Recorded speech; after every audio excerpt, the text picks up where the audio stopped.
Hello guys, এই যে ফেসবুকে একটা কিন্তু নতুন ভ্যালেন্স চলে এসেছে, মনিটাইজেশন এক্সপার্ট। আসলে এটা কেন আছে অনেকেই জানে না।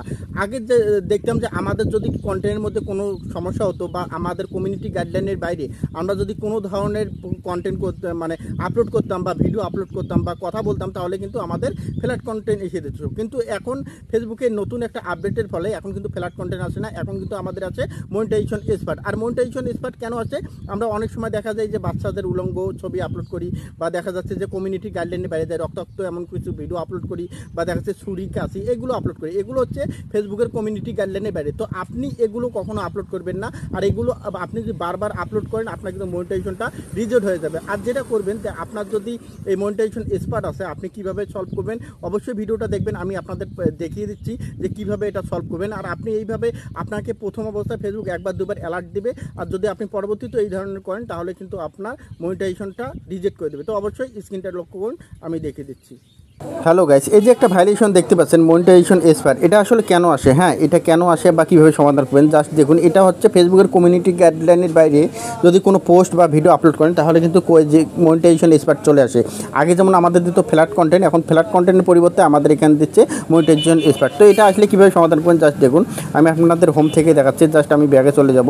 তো দেখুন আমি ব্যাগে চলে আসলাম। ব্যাগে চলে আসার পর জাস্ট আপনারা কী করবেন, এই যে থ্রি ডট যে অপশনটা আছে জাস্ট এই অপশনে আপনারা ট্যাপ করবেন। তো আমি এখানে ট্যাপ করলাম।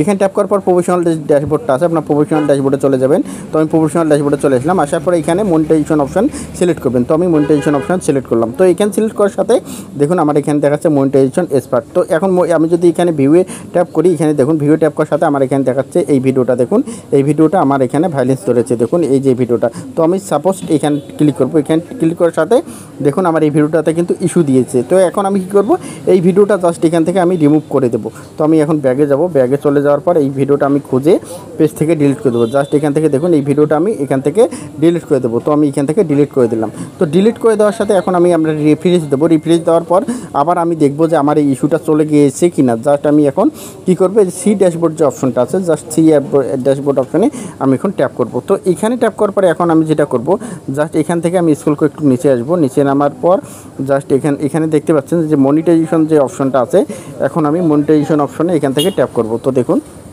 আমি এখান থেকে মনিটাইজেশন অপশনে ট্যাপ করলাম। তো মনিটাইজেশন অপশনে ট্যাপ করার আগে আমি দেখাচ্ছি যে পেজ রিকমেন্ডেশন যে অপশনটা আছে জাস্ট এই অপশনে দেখাচ্ছি। দেখুন এখানে কিন্তু আমাদের কোনো ধরনের সমস্যা দেখাচ্ছে না। হ্যাঁ, তো এখন আমি মনিটাইজেশন অপশনে যাব। তো দেখুন আমি মনিটাইজেশন অপশনে ট্যাপ করতেছি। তো এখানে এই যে ট্যাপ করার সাথে দেখুন যে আমার কিন্তু এখানে এই যে অপশনটা আছে জাস্ট এটা কিন্তু আমার এখন কিছু সময় লোড নেবে। কিছু সময় পর কিন্তু আমার এই অপশনটা কিন্তু চলে যাবে। দেখুন আমার এখানে কিন্তু এখন এই ভ্যালিডেশনটা নেই। এই যে এখানে যে ভ্যালিডেশনটা ছিল মনিটাইজেশন এক্সপার্ট, এটা কিন্তু এখন নেই। তো অবশ্যই আপনারা যেটা করবেন, অবশ্যই কোনো ভিডিও পোস্ট করার সাথে কিন্তু আপনারা অবশ্যই 5, 10, 15 মিনিট পর আপনারা অবশ্যই চেক দিয়ে নেবেন। চেক দিয়ে নেওয়ার পর দেখবেন যে সেই ভিডিওতে ফেসবুক কোনো ইস্যু ধরেছে কিনা।